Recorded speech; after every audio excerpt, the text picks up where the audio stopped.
This is Agriculture Today, and I'm Shelby Varner with the K-State Radio Network. K-State livestock economist Glynn Tonsor starts off today's show with a cattle market update. He discusses the market while also touching on feedlot returns, domestic demand, and export demand. Keeping the show rolling is the 2025 Alumni Fellow from the College of Agriculture, Renée McReynolds Laird. Renée talks about how her career has changed through the years and what helped her move forward. She also explains what it was like to leave the farm but still regularly return home. Renée continues the show and conversation as she discusses the value of mental health in agriculture. That and more is coming up ahead.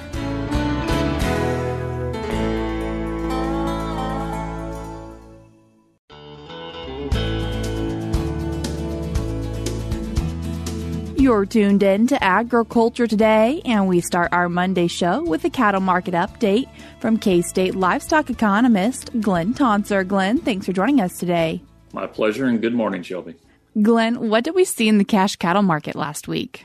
Yeah, so lower volumes but positive tone. I'll back up for a moment and say, the beef cattle market has been stronger than some of the equity market signals for several weeks. And this past week, we actually had a positive equity market week, and the cattle market stayed positive. So it's a little more fun to talk about the markets with you here today than it has been off and on the last few weeks, is why I give us that comment.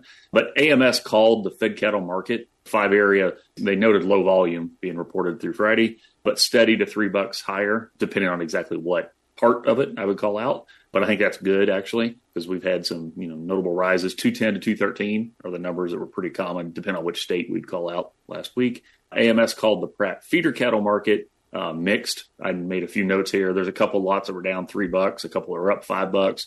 2 lots I made note of that are a little larger is 126 head sold at 824 pounds, came in at 287. And then the largest lot that was noted was 563 head, weighing 973, came in at 271. Both of those would be a little bit ahead of the past couple of weeks. Any concern with having lower volume? Well, if you run an auction barn, you obviously want higher volume, but you got to keep in mind there's also a seasonal tendency to some of these things. And the fed cattle part of this in particular, where sort of lower volume is going to be the norm for a while. But day by day, lower volume gets much narrower, right? Who's holding out on bid ask and so forth. I don't have anything particularly to call out for this past week. What are we seeing for futures? So Friday, the CME live cattle June contract closed at 208, up about $4 on the week. CME's May feeder cattle contract closed at 291 and change, up a little bit more than $4 on the week. So again, they're the quote-unquote traders on the board. We're definitely pulling and bidding for those cattle more. That's a great thing to see continue. There's been a notable improvement in some of those contracts in the last several weeks. Per my earlier comment, that's been a little bit at odds about the other macroeconomic situation. And that's great for the cattle context, but I do think it's important to notice the difference. It's consistent with some positive box beef numbers. So choice box beef on Friday was $336, up about $4. Again, 4 is kind of the number I'm throwing out all over the place here this morning. Select was $320 on Friday, also up $4 compared to the week before. So wholesale beef was up, and that turned over in the form of CME prices were a little higher, and the cash trade was mixed, if not higher. So to put a bow on it, was a pretty good week for the cattle and beef complex. And while we're thinking about things being up, looking at feedlot returns and seeing some pretty positive numbers for most of the year. Yeah, and particularly consistent with, live cattle prices, and with it, the board forward-looking prices have improved a fair amount over the last several weeks. I most recently updated these feedlot return projections. They're dated April 24th, so later last week. As your listeners probably remember, all these are posted to AgManager.info. You and I are not going to read every number that's in these. I think there's 7 tables, or 1 table and 6 figures every month that we put this out. But to your point, the general trend would be positive margins are expected for cattle leaving Kansas feed yards for most of 2025. And I'll just call out a couple specific ones. We're about ready to turn into May. Steers leaving the yard in May are projected to have a positive return of $359. What's underneath that is a cost of gain that broke $100. So some improvement. Cost of gain went down on those projections. Fed futures at 208 with a positive basis gives us a 213 projected sales price. So those sales prices are inching up while the cost of gain is coming down. is the main reason for that elevated, that break at $300 positive margin that's expected. The parallel number for heifers is 308. So it's trailing steers a little bit, which isn't uncommon, but still north of $300. So it's a positive margin. I will interject here. Those that regularly use this know this, but this is a unhedged example. So if you didn't hedge the cattle before you bought them, you didn't hedge them before you sold them, and you didn't hedge your grain, this is sort of what we're mimicking. In reality, a lot of feed yards at least partially hedge one, if not multiple of those legs. And those that are partially or fully hedging are going to experience much lower highs and much higher lows than we have here in this unhedged example. So not everybody's going to get a positive $300 return is the point. But those that did have a good experience and remained open to the market look like they're going to have some very good returns the next few months based upon what the market's currently projecting. Later in the year, we do see some negative numbers, and what makes that switch? Yeah, and you say later in the year, primarily the fourth quarter. So when we get to October, these positives turn negative. And even before that, when we get to like September, they are cut in half, so to speak. And the main reason for that is fed cattle prices are sort of similar to what they are in March, the projections, but those cost of gains return. So it's costing more to put pounds on. And the biggest difference is there's $30 to $35 per hundredweight more on the animals coming in. So the feeders coming in that leave the yard the end of 2025 are in the yard at a much higher price. So your inputs are just more expensive from the get-go. And if you don't have ongoing improvement in either cheaper cost of gain or higher sales price when the cattle leave the yard, that's going to pull down your margins. And that's what's baked into these projections. So very good Q2 and Q3 to put a bow on this is projected, and negative returns by Q4 is what we put out last week. And as always, Glynn, when you're in, wanting to talk about meat demand, however, today focused on some USDA numbers. And what are we seeing for domestic demand? Yeah. So to be clear for our listeners, I spend lots of time on demand. We have the meat demand monitor. We'll talk about in a minute, but it's survey based and it's more current, like the most recent month we can talk about. And then USDA based data. So, ERS, retail price, and those kinds of things is more lagged. There's about a 6-week lag to that. And I'm interjecting that both for some clarity, but also to say why we're going to talk about February numbers, because the USDA data that's most available most recently is for February. And using that February information, domestic meat demand declined compared to February of 24. Beef demand down 2.5%, pork over 8%, chicken over 4.5%. Beef stayed ahead of February of 2023. So if you look back 2 years instead of one, but pork and chicken was down compared to even 2 years ago. I'm interjecting this because, I've spent a lot of time writing and talking about macroeconomic concerns in recent weeks. This past week was a nice relief from that. But in general, those concerns are still there. And I think it's really important we monitor domestic meat demand. As consumers in the U.S. are getting quite pessimistic and concerned, it's possible. I hope it doesn't occur, but it's possible they're tightening their wallet, and it's sort of a self-generated demand decline for the meat industry. I want to be clear, that's not because of any concerns on safety or quality and so forth. We have a multi-year good run for meat demand that says the public wants meat protein. But if they're concerned about their finances as part of a much broader macroeconomic situation, it wouldn't surprise me if they reduce their interest and they pull back their bidding power, so to speak. Maybe their cost of living outpaces their wages also is a possibility here as 25 develops. And February is consistent with that. So I hope when we get the March numbers and April numbers and so forth, that things are better than that. But February definitely sent that signal to me. What about export demand? Similar tone. So to be clear here, export demand would be, the demand of foreign buyers. So Japan, China, Mexico, Canada, they're all major buyers of U.S. meat items. And this is putting a bow around that collective group. So not domestic, but all foreign buyers. Foreign demand for U.S. beef was down 4.5% in February compared to February of 24. Pork was down almost 3%, and chicken was down marginally. And my notes here basically flat. That's very consistent with my sort of words of caution and concern on the domestic front is, there's been lots of international trade discussion. Tariffs are up for debate, and they're higher than they were for sure, and up for debate how long they're going to last and what levels. And that very likely is going to reduce international trade in aggregate, and not surprisingly have this effect of reducing export demand for U.S. meat. And wanting to touch on your meat demand monitor, Glynn, what are some things you pulled from the March meat demand monitor?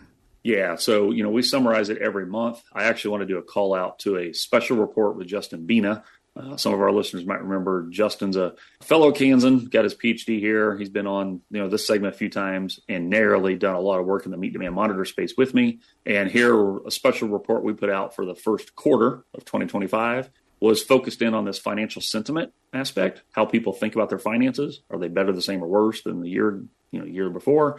And how's that relate to meat demand and meat consumption rates?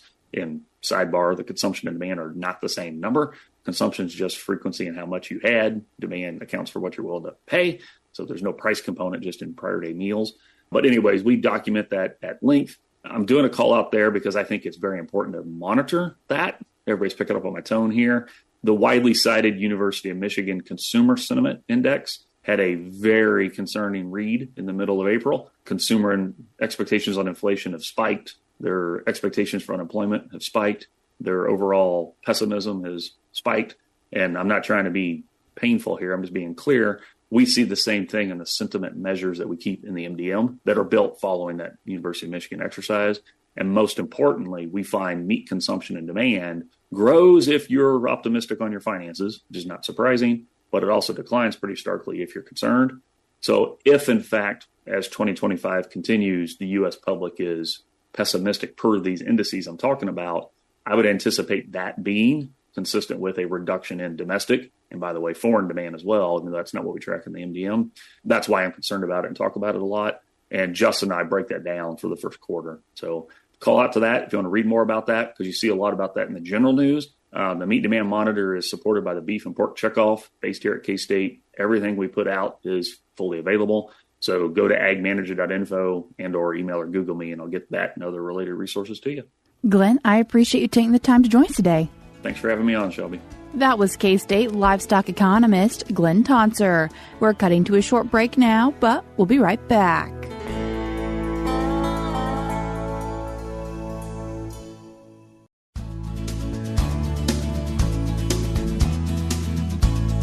You're tuned in to Agriculture Today, and we continue our show talking with K-State's College of Agriculture 2025 Alumni Fellow, Renée McReynolds Laird. Renée, thanks for joining us today. Thanks for having me. Renée, an honor to talk with you today, and you are an agricultural economics graduate from the class of 1993. And as we look back, what led you to K-State? Well, I came from a family of K-Staters, so purple is running through our veins. And it was an important kind of part of my journey. I chose K-State because, not that I didn't feel like I had another choice, but it was just the obvious choice for me. And agricultural economics, why'd you choose that? So an interesting story. I actually went to K-State on a big music scholarship and felt that music really didn't have all of the diversity that I really wanted and the interest that I had. So my dad was an AgEcon graduate from K-State as well, and he encouraged me to meet with Dr. David Mugler, who was an icon of K-State history as well, and had a chat with Dr. Mugler, and he was really instrumental in helping me determine that AgEcon was something that I really wanted to pursue. What were those few things that are like, yes, I want to study AgEcon? Well, actually, at the time, I wanted to become an attorney. So I really wanted to study environmental law. And I thought that AgEcon and then the base that I had in farming and ranching, growing up on a farm and ranch in Kansas, would support that. What are you doing now? Because it's not an attorney. No. So during my classes at K-State, I became really interested in trading. And so I moved to Kansas City and found a tiny cross-country grain merchandiser and began originating corn in Iowa and selling it to the chicken yards in Northwest Arkansas and running the truck freight back and forth. And that trading bug just hooked me in and really hasn't let go. Where else have you gone? Because you are now a strategic business consultant in ag tech, as well as a leadership and wellness coach. And so what different career paths have you taken to get where you are now? I've always had a risk-taking mentality. And I've always had an intellectual curiosity. I've always wanted to learn more, and I really thrived in doing different types of things. And meaningful work has also been an underlying theme for me. So from that small grain company in Kansas City, I had all these opportunities that I never could have imagined when I was sitting in a classroom at K-State. So I shifted into the brokerage world. I did different types of trading in financial and physical trading, over-the-counter derivatives trading. I went to an investment bank in New York and did structured trades there for agricultural clients.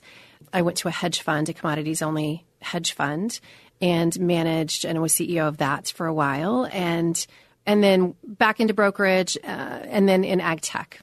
So essentially, my career has taken me from trading to banking to brokerage to hedge funds to ag tech to coaching. And underlying through all of that is really this theme of having the power to choose and leaning into the skills that I had and expanding my worldview and getting different exposures.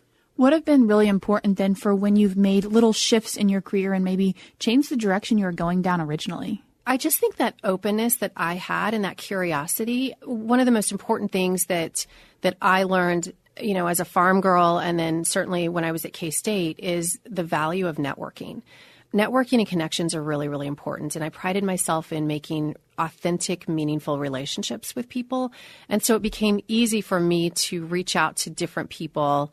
And by the way, that was long before we had smartphones. So it was intentional in the way that I connected and reached out to people, really. And I was exploring what was out there, what they were doing, and identifying maybe gaps in opportunities that I could help create different businesses or, move in a different direction that helped me grow. What are some personal development and professional development you did that have been key to your success? That's a great question. I grew up in 4-H, which was foundational for me. I mean, I was a shy, introverted extrovert, if you know what that means. And 4-H really was the foundation for me to learn how to think, how to apply myself, how to speak, and how to convey a message. And I was in FFA as well. K-State obviously provided a great training ground for all of those things that I'm talking about.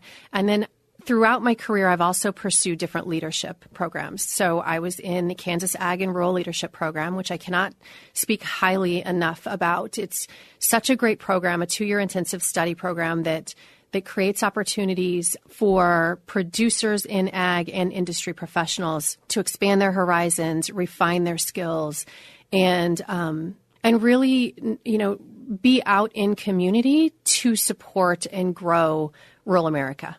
Renée, you've mentioned a few times that you grew up on a farm. And so backtracking to that, what was it like being a farm kid? Well, it was great. Well, except sometimes it wasn't so great.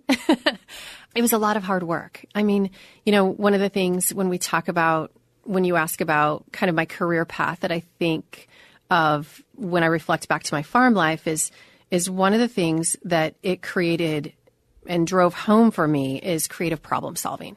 And being a farm kid, being a farm owner, a producer, you have to creatively solve problems because if something breaks down, you may not have the tools that you need to fix that thing right then and there. And so there's a lot of creativity that goes into how to approach a problem and how to solve it and then to manage the outcome of that. So that's one piece, too, that I think really builds character in a lot of us. And sometimes we get a lot of character because a lot of things tend to break down. But my farm and ranch life was great. I mean, it's something that was really important to me. Growing up, my ag roots run really deep. And no matter where I was traveling across this globe, I always returned back to the farm every year. I'm still actively involved in my family farming operation. And it just looks different than physically being on the farm. Even though you mentioned you come back to the farm, what was it like leaving? It was exciting and it was challenging and I felt like I was missing out on things back home, but I knew that the value of the opportunities that I was experiencing and the growth that I was experiencing as well was going to benefit me over the long haul. And what my dad always said to me is you can always come back home. You got to just go out and try. And that's something else, I think, with my risk-taking mentality. I always had that underlying belief that if something didn't work out, I could always go back home and I could always find something else and utilize what I've learned in those other things to support what I'm trying to do now.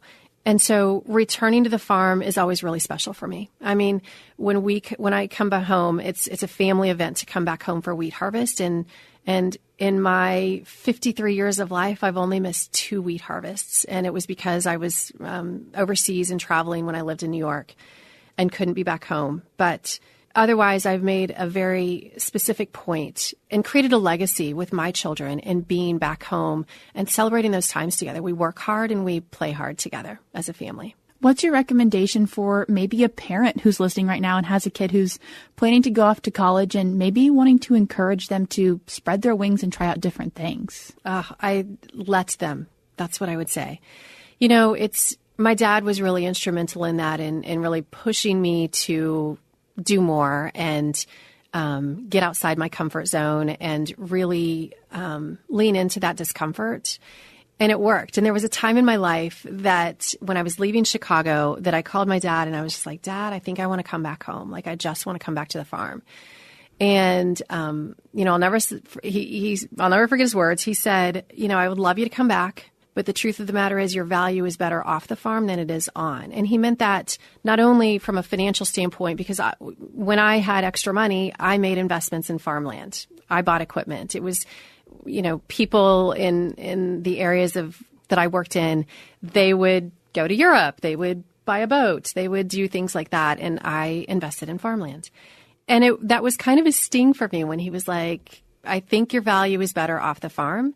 And yet he was right, because the opportunities that I continued to experience after that state were vast and important in my life. What thoughts do you have for farmers and ranchers then as you've worked in the agriculture industry?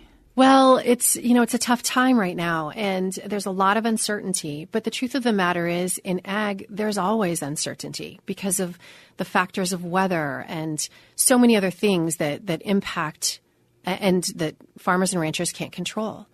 Stay the course, right? I mean, connect with your network. And I think one of the most important things nowadays, especially, is thankfully mental health is something that is on discussion tables and is on panels, and all kinds of information is available. And I think that if you're not feeling well in any kind of way, reach out and tell somebody, because you matter.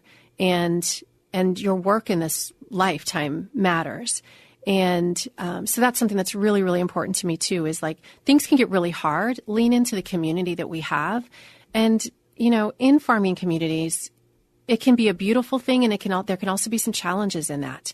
And I would just encourage people to really work hard on understanding, on having empathy and approach situations with a whole heart and a whole person point of view, rather than isolating and picking on one particular thing. That was K-State's College of Agriculture 2025 Alumni Fellow, Renée McReynolds Laird. We're cutting to a short break now, but when we come back, we'll once again be joined by Renée as we wrap up our conversation.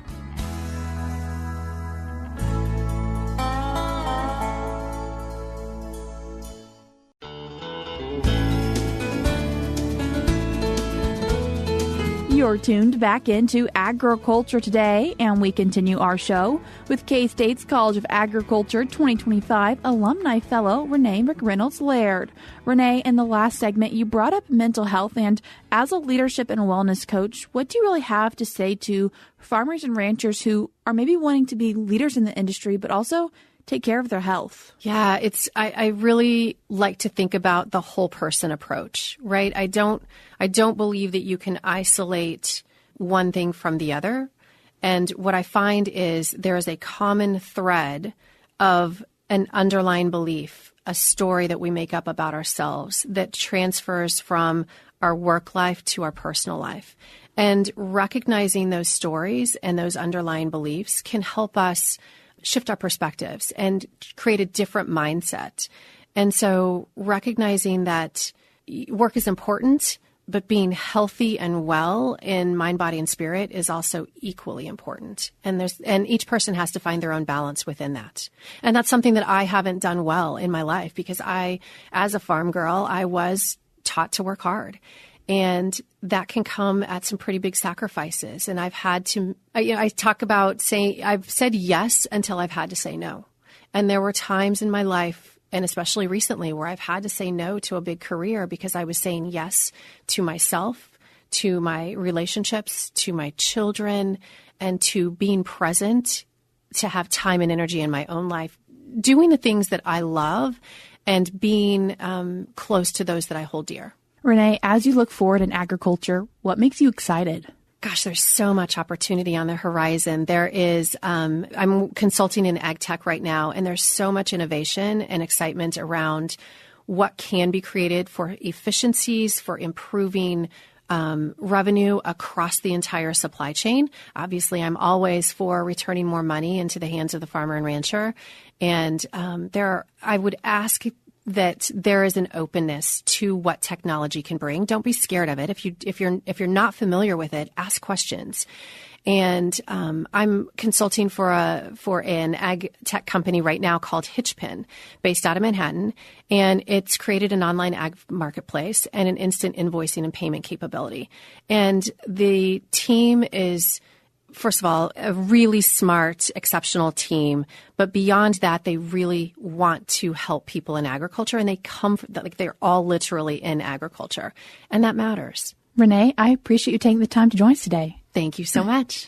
That was K-State's College of Agriculture 2025 Alumni Fellow Renée McReynolds Laird. Before we cut to a break, we're now going to be joined by Kansas Livestock Association's Scarlett Maydinger.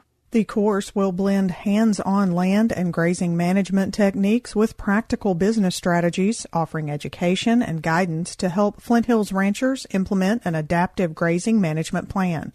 The 3 sessions will be held May 20th through the 22nd, July 29th through the 31st, and September 9th in Council Grove. Space is limited to the first 35 participants. This series is designed as a complete program, so participants are expected to attend all 3 sessions to maximize the benefits. During the first course, attendees will learn how to maximize forage use, prevent overgrazing, and calculate optimal stocking rates. The second course will focus on aligning day-to-day grazing decisions with ranch goals, making smart upgrades to fences and water systems, and creating flexible grazing schedules that respond to changing weather and market trends. The third and final course will be an interactive workshop that brings everything together to form a grazing management plan. The cost of the course is $585. In addition to the in-person sessions, participants also will have access to Rancher to Rancher, a monthly virtual get-together that allows ranchers to share knowledge and discuss topics important to their operations. Additionally, each rancher who signs up for the course will have the option for a 45-minute one-on-one consultation with a Noble consultant to discuss specific challenges or goals.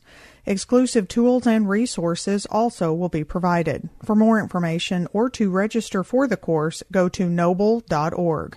I'm Scarlett Maydinger. That's all we have for you today on Agriculture Today, but we'll be back with more for you tomorrow.